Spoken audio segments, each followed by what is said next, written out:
आज हम लोग मैथ्स के कॉन्सेप्ट में इन सेंटर के बारे में बात करेंगे। जैसा कि आप लोग यहाँ देख रहे हैं कि यहाँ पर इन सेंटर के बारे में बताया गया है, तो हम लोग इन सेंटर के बारे में जानेंगे और इन सेंटर से रिलेटेड प्रॉपर्टी के बारे में जानते हैं कि इन सेंटर आखिर होता क्या है। जैसा कि आप यहाँ फिगर देख रखे हैं, तो इस फिगर को हम लोग बड़ा और अच्छे से बनाएंगे और समझेंगे कि इन सेंटर क्या होता है। ये एक ट्रायंगल है ABC और इसमें अगर एक अंदर की ओर सर्कल बना दे, जिसमें कंडीशन क्या होना चाहिए कि सर्कल का जो सर्कमफेरेंस होता है ना, ये ट्रायंगल के सभी साइड को टच होना चाहिए। तो इस तरह का सर्कल जो ट्रायंगल के अंदर हो, उसके सेंटर को हम लोग इन सेंटर के नाम से जानते हैं। तो सेंटर से साइड पर, ट्रायंगल के साइड पर जो परपेंडिकुलर डिस्टेंस होता है वो इक्वल होता है। तो यहाँ से ये डिस्टेंस और यहाँ से ये डिस्टेंस इक्वल होता है। याद रखने वाली ये बात है कि ये एक रेडियस का काम कर रहा है, यानी अगर हम इसको P लेते हैं, इसको Q लेते हैं और इसको R लेते हैं और अंदर वाले को I ले लेते हैं, इन सेंटर को, तो हम लोग कह सकते हैं RI equal to IQ equal to IP होता है।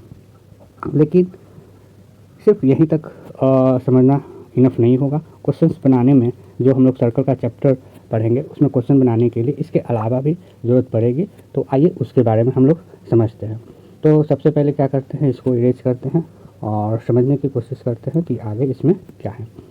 तो अब देखते हैं हम यहाँ पर कि इन सेंटर से A का जो डिस्टेंस और इन सेंटर से B का डिस्टेंस और इन सेंटर से C का जो एक लाइन ड्रॉ करेंगे, तो लाइन ड्रॉ करने के बाद जो यहाँ पर एंगल बन रहा है A, तो ये एंगल होता है जो एक दूसरे को बाइसेक्ट करता है, मतलब दो इक्वली पार्ट में डिवाइड करता है।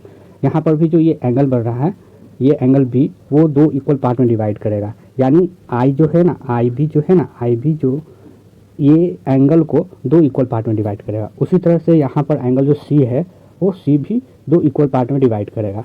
मतलब हम कह सकते हैं यहाँ एंगल A का हाफ हो जाएगा, यहाँ पर सॉरी ये इक्वल नहीं होगा तो इसको मिटा देते हैं।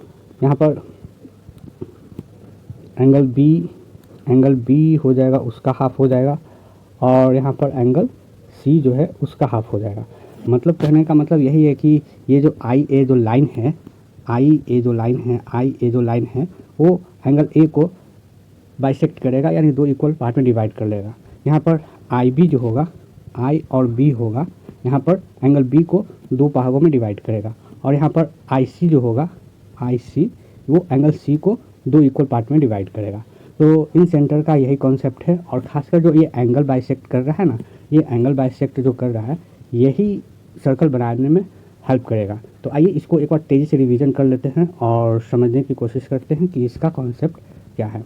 तो इसको हम लोग इरेज कर देते हैं, फिर से एक बार क्वेश्चंस को समझने की कोशिश करेंगे ताकि हम लोग को अच्छे से समझ में आए। सबसे पहले हम लोग आइए हम लोग तेज़ी से रिवीजन कर लेते हैं। एक ट्रायंगल बनाते हैं और एक ट्रायंगल में इन सेंटर ड्रॉ करते हैं। इन सेंटर का मतलब यही हुआ कि ये सर्कल का जो सेंटर हुआ उसको हम लोग इन सेंटर करते हैं।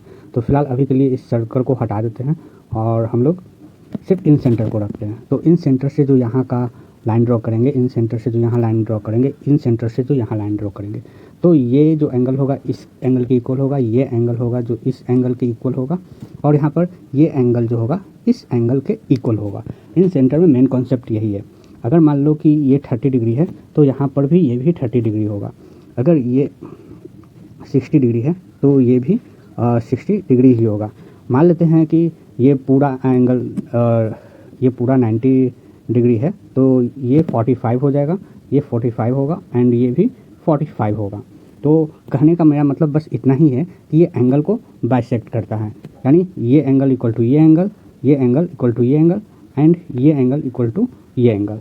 तो आज के लिए इतना ही। आज हम लोग इन सेंटर के बारे में सीखे। नेक्स्ट वीडियो में कुछ नया सीखेंगे, कुछ नया कॉन्सेप्ट सीखेंगे। तब तक के लिए thank you very much. Please comment कीजिए, जो भी आपको इम्प्रूवमेंट चाहिए, जो भी आपको कमी लग रही है, आप प्लीज़ कमेंट कीजिए। मिलते हैं नेक्स्ट वीडियो में। Thank you very much.